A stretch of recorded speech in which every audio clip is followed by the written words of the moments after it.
और आज की बड़ी खबर, आज से 18 साल से ऊपर किसी भी व्यक्ति का वैक्सीनेशन के लिए रजिस्ट्रेशन शुरू हो रहा है और कोरोना वैक्सीन के तीसरे चरण का अभियान 1 मई से शुरू होने जा रहा है।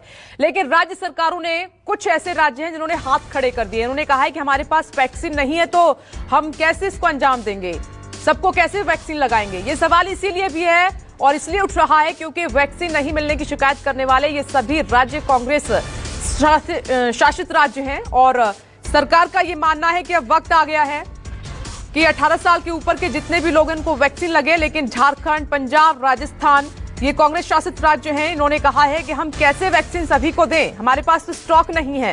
साथ ही केंद्र सरकार पर आरोप लगाया है कि वैक्सीन को हाईजैक कर लिया है। अब आप सोचिए कि अगर इस तरीके के सवाल उठेंगे तो फिर इस अभियान को अंजाम कैसे दिया जाएगा। इस पर न्यूज 24 की सबसे बड़ी कवरेज, खास डॉक्टर भी हमारे साथ जुड़ रहे हैं। डॉक्टर जेसी पासे एलएनजेपी हॉस्पिटल से हमारे साथ मौजूद हैं, पूर्व मेडिकल डायरेक्टर। सर, स्वागत है आपका इस चर्चा में। डॉक्टर राहुल भार्गव लगातार हमारे साथ बने हुए हैं, फोर्टिस हॉस्पिटल से हमारे साथ मौजूद हैं और डॉक्टर यथार्थ त्यागी हैं, यथार्थ हॉस्पिटल से हमारे साथ मौजूद है। सर, आपका भी बहुत बहुत स्वागत है। और साथ ही केजे श्रीवत्सन राजस्थान से इस वक्त आपको जयपुर से नजर आ रहे हैं। और मैं सभी डॉक्टर्स का रुख करूं, उनसे बात करूं क्योंकि आज की चर्चा बेहद महत्वपूर्ण है, बेहद महत्वपूर्ण है। तो सबसे पहले केजे श्रीवत्सन, आपसे शुरुआत कर रही हूं कि 1 मई से इस ड्राइव को अंजाम दिया जाना है जिसका रजिस्ट्रेशन आज से शुरू हो रहा है, लेकिन राजस्थान सरकार ने हाथ खड़े कर दिए हैं, क्यों? जी बिल्कुल, देखिए राजस्थान पहले से ही वैक्सीनेशन की कमी का आरोप पिछले 1 महीने से लगातार है। यहाँ पर 60% वैक्सीनेशन सेंटर को बंद करने की भी नौबत आ गई थी। आज की अगर मैं बात करूं तो वैक्सीन की इतनी कमी है, इतना डिमांड के हिसाब से नहीं मिल पा रही है कि यहाँ पर अभी भी 20 से 25% वैक्सीनेशन सेंटर बंद है। और राजस्थान सरकार का ये कहना है कि यदि 18 साल से ज्यादा उम्र के लोगों को वैक्सीन शुरू कर दिया जाएगा तो 3.5 करोड़ लोगों को करीब वैक्सीन लगाना पड़ेगा और इतनी वैक्सीन की सप्लाई राजस्थान में नहीं हो रही है। और राजस्थान सरकार यही चाहती है कि एक बार यदि ये ड्राइव शुरू हो जाए तो बार बार उसे बंद करने की नौबत ना आए और लोगों को परेशान न होना पड़े, क्योंकि यहाँ पर भी आप देख सकते हैं वैक्सीन की एक लंबी कतार खड़ी है।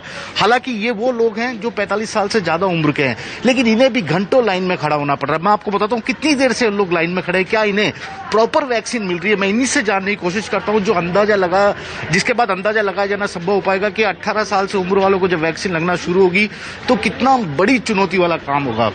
कितनी देर से खड़े हैं भाई साहब? सर मैं 1.5 घंटे से खड़ा हूँ। 1.5 घंटे से? अभी तो आपका लाइन खिसक ही नहीं रही है, आपका जगह यहाँ से यहाँ इतनी सरकी है, बस काउंटर पे आदमी बैठा हुआ नहीं था काफी समय से। चाय पीने के लिए गए थे, 1 घंटे से ऊपर हो गया उनको। तो अभी सुबह का वक्त है ना? अभी कंप्लेंट किया था, फिर बाद के अंदर जब आप आए उसके बाद में आए। जैसे आप अंदर आए ना वैसे कर रखा। सुबह आए थे, उन्होंने कहा 10 बजे बाद आई है, क्योंकि 8:30 बजे खुलने का टाइम है। 8 बजे आया था, मैं वापस कर दिया, बोले 10 बजे बाद आई है। ये हकीकत है और यही बात भी है, क्योंकि देखिए चाहे महिला हो चाहे कोई भी हो, यहाँ इस वक्त ये लाइन में खड़े हैं। बाबूजी, कितनी बजे आए थे आप? मैं आया 10:30 बजे। 10:30 बजे? हाँ जी। क्या लाइन आगे बढ़ रही है? नहीं, बिल्कुल ही नहीं बढ़ रहा है। ऐसे तो आप कितनी देर खड़ा रहेंगे? अब क्या करें, इनके मर्जी से चल रहा है। 2 दिन बाद जो 18 साल से ज्यादा उम्र के लोगों को वैक्सीन लग रहा है, तब तो लाइन शायद और भी लंबी हो जाएगी। वो तो 4 गुना लाइन बढ़ेगा। तो कैसे संभालेंगे? कोई है इलाज?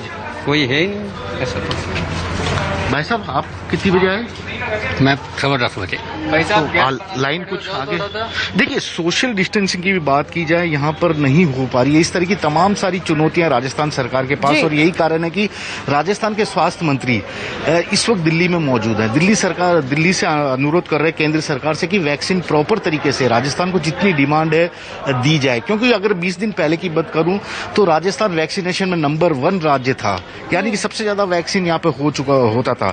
करीब 1.25 करोड़ से ज्यादा लोगों को पहली डोज लगाई जा चुकी है राजस्थान सरकार के नियमानुसार, और करीब 40 लाख से अधिक लोग हैं जिन्हें सेकेंड डोज दी जा चुकी है। तो इस तरह के तमाम आंकड़े हैं, लेकिन आंकड़े अलग जगह हैं और जमीनी हकीकत शायद काफी उससे अलग नजर आ रही है। वैक्सीनेशन को लेकर राज्यों की कैसी है तैयारी, इसी पर न्यूज 24 की सबसे बड़ी कवरेज है जारी। मैं लौटूंगी आपके पास, लेकिन इस बीच एक खबर है।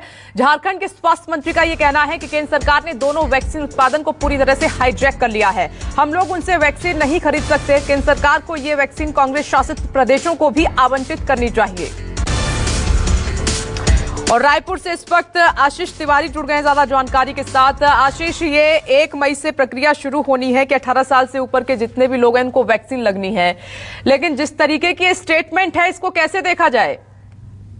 देखिए, छत्तीसगढ़ में हालात इस बात को लेकर नजर नहीं आते हैं कि सरकार 1 मई से जो वैक्सीनेशन का ड्राइव शुरू होना है 18 साल के ऊपर की जो उम्र के लोग हैं वो शुरू कर पाएगी। दरअसल राज्य में वैक्सीन की जिस तरीके से खेप पहुंच रही है, ये 45 से ज्यादा उम्र के लोगों के लिए ही नाकाफी साबित हो रही है। क्योंकि छत्तीसगढ़ में एक सख्त लॉकडाउन भी चल रहा है, तो जाहिर सी बात है वैक्सीनेशन काम पहले से प्रभावित हो रखा है। जितनी संख्या में वैक्सीन आ रही है, कई जिलों में वैक्सीनेशन का काम पहले से ही पीछे चल रहा है। तो ऐसे में 1 मई से जिस तरीके से 18 साल से ऊपर की उम्र के लोगों के लिए वैक्सीनेशन ड्राइव शुरू होना था, उस पर लगभग अभी संकेत तो यही है कि सरकार नहीं कर पाएगी। कल मुख्यमंत्री भूपेश बघेल ने इसे लेकर एक बयान दिया है और ये कहा है कि केंद्र सरकार यदि चाहे तो केंद्र सरकार वैक्सीनेशन छत्तीसगढ़ भेज सकती है और उसके बाद ही हम वैक्सीनेशन को सतत रूप से यहाँ पर चालू रख सकते हैं। दूसरी तरफ राज्य सरकार ने कल ही 50 लाख वैक्सीन का डोज खरीदने के लिए जो ऑर्डर की प्रक्रिया थी वो तेज कर दी, शुरू कर दी और भारत बायोटेक और सीरम इंस्टीट्यूट दोनों ही कंपनी जो वैक्सीन बना रही है इस वक्त 25-25 लाख वैक्सीन डोज के लिए ऑर्डर जारी कर दिया है। लेकिन ये वैक्सीन कब आएगी इस बारे में सरकार को जानकारी नहीं है, स्वास्थ्य अमले को जानकारी नहीं है। मुख्यमंत्री खुद कह रहे हैं कि अभी ऑर्डर हुआ है, लेकिन जिस तरीके के संकेत है कि वैक्सीनेशन हो सकता है मई के आखिरी दिनों में मिले, तो ऐसे में जाहिर सी बात है कि सरकार की तरफ से ये स्पष्ट संकेत है कि 1 मई से जो बड़े पैमाने पर अभियान शुरू होना था छत्तीसगढ़ में वो प्रभावित हो सकता है। आप सही कह रहे हैं। देखिए, मिलकर काम करना होगा, मिलकर तभी इसको अंजाम दिया जा सकता है। और अगर कुछ राज्य शिकायतें कर रहे हैं तो केंद्र सरकार फिर इनको देखे। मैं लौटूंगी आपके पास। नमस्कार, मैं हूं मानक गुप्ता। अगर आपको हमारा ये वीडियो पसंद आया हो तो इसे लाइक और शेयर जरूर करें और हाँ, हमें सब्सक्राइब और फॉलो करना ना भूलें ताकि आप देश और दुनिया की कोई खबर मिस ना करें। तो जुड़े रहिए हमारे साथ और देखते रहिए न्यूज़ 24।